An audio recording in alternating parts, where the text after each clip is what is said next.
Welcome back, students of Standard 8.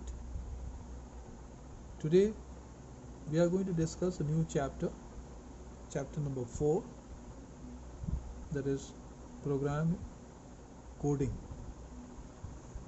The first topic that we are going to discuss will be need for computer programming.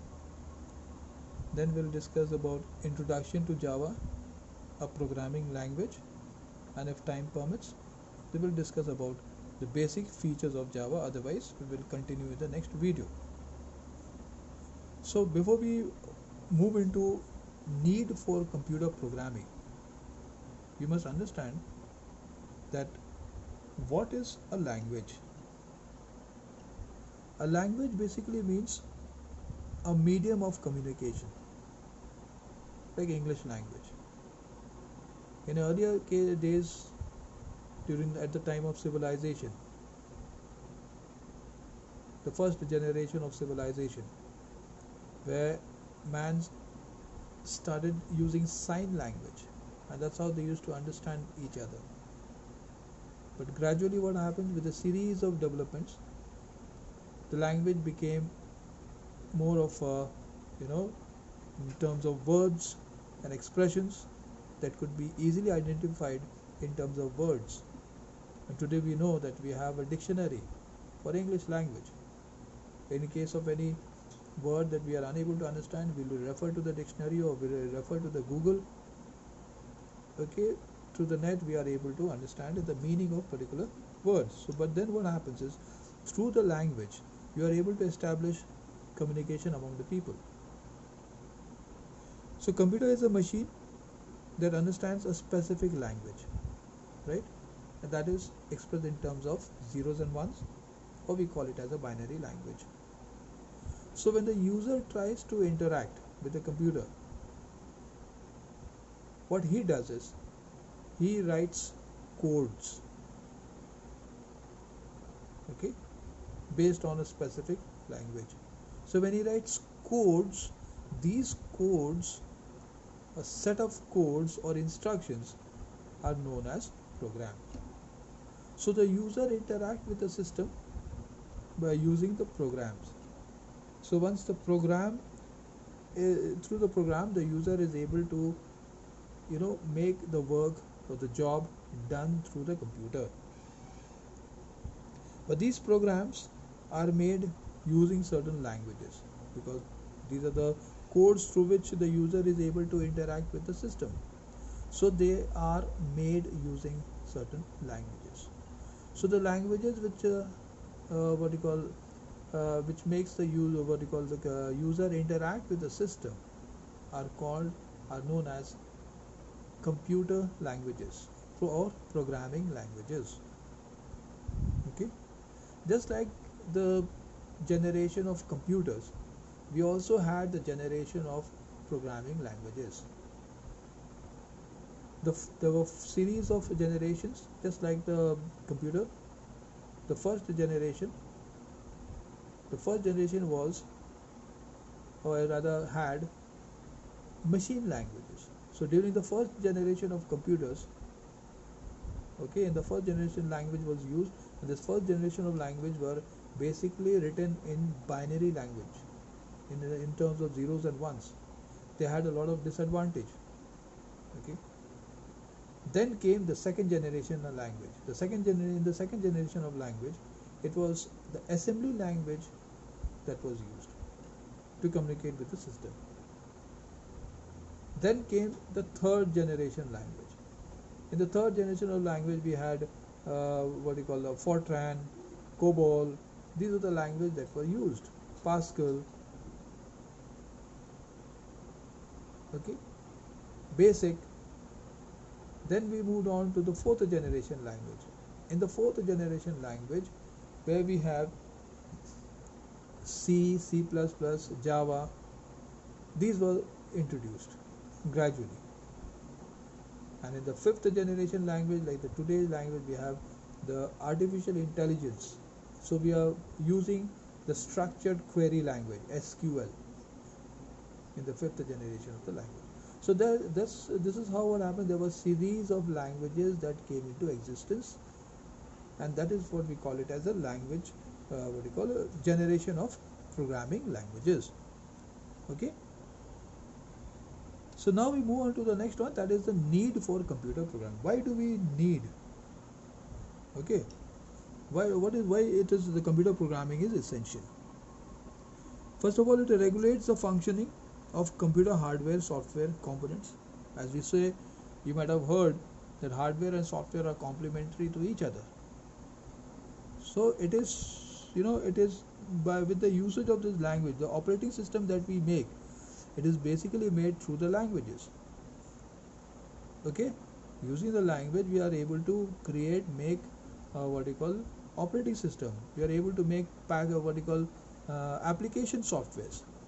Alright, so it promotes communication between user and machine. Yes, the user is able to interact with the machine, okay, through the language. It helps in developing problem solving skills. Yes, once you start writing programs, when you get used to writing programs, what happens? It enhances your logic building technique, your skills, how to solve the problems within a short period of time and with much accuracy. It encourages logic building among the users.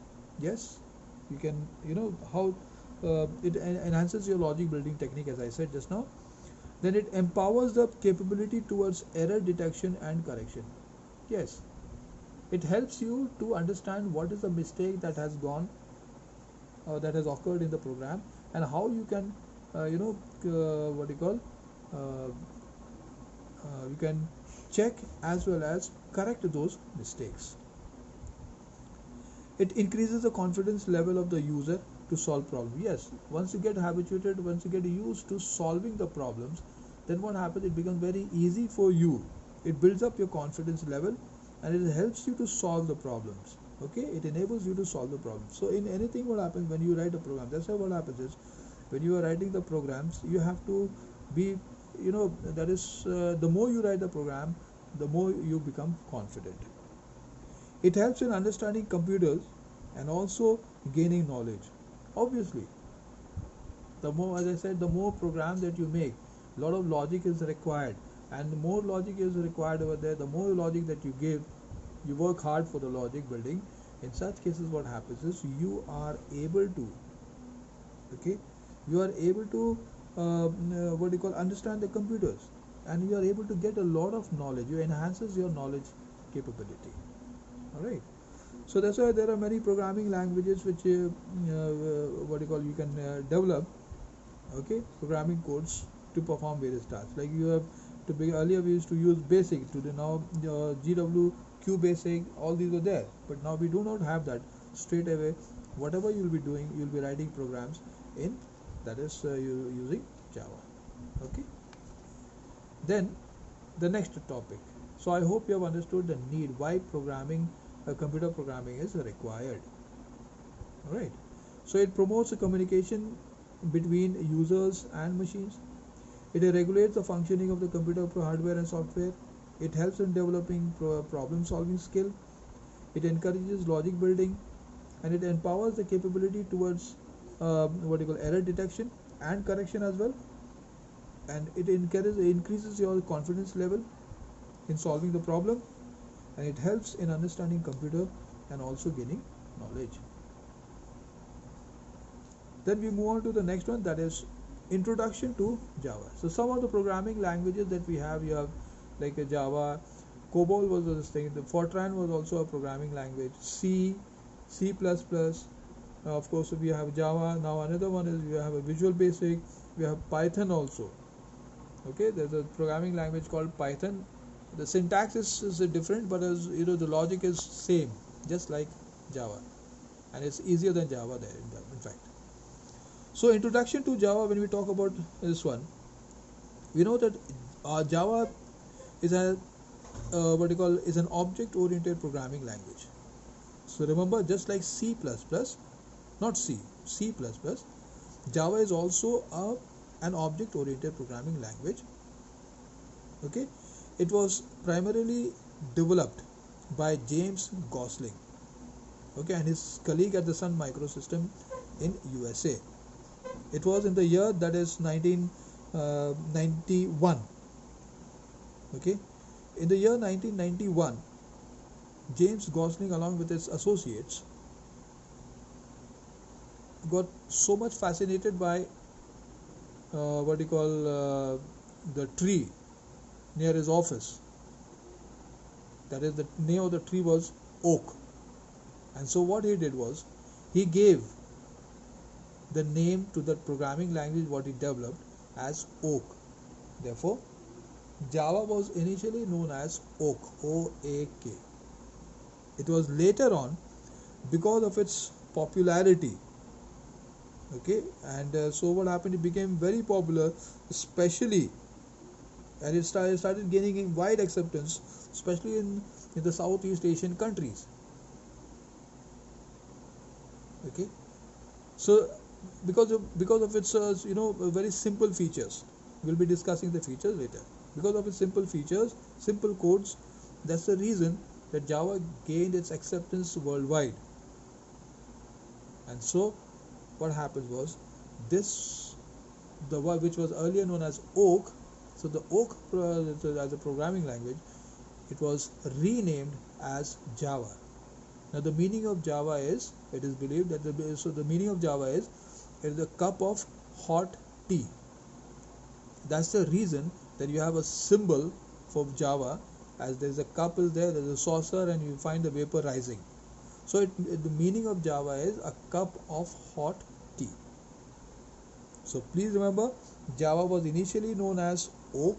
It was developed in 1991 by James Gosling at the Sun Microsystem in USA, along with his associates or colleagues. Okay, and then due to its wide acceptance, as it gained its worldwide acceptance, it was later on, it was converted into the name called Java, which means a cup of hot tea. So I hope that you have understood the introduction of Java as a programming language. Okay, so Java, being an object-oriented programming language, it contains many features of C++. Alright, so it was, earlier what happened was, it was designed to execute applets. That means the program that is HTML programming for browsing. But gradually Java got it so much of acceptance in as a programming language. Okay, so that's what happens when we talk about Java. There is a core Java. Okay, that is what we are going to study. The program that you are going to study is basically, it is called core Java that we are going to study. The programs, how to write the programs in Java. So will be teaching you, rather we'll be discussing about the core Java here. Okay. Then after that, what happens, Java has another part that was called as NetBeans, okay, and applets, other things. So Java, so that's why we say there are two types of Java programs. One is called the application and the other is called applets. So we will be doing applications, we will not be doing applets. Applets we have already done. We have written HTML files, created HTML page and all using the HTML language. That is basically, it's called applets. Okay, so I guess you have understood this part. So today we will we'll continue in the next class the third topic, that is called the basic features of Java. So till then, have a good day, be safe, God bless each one of you.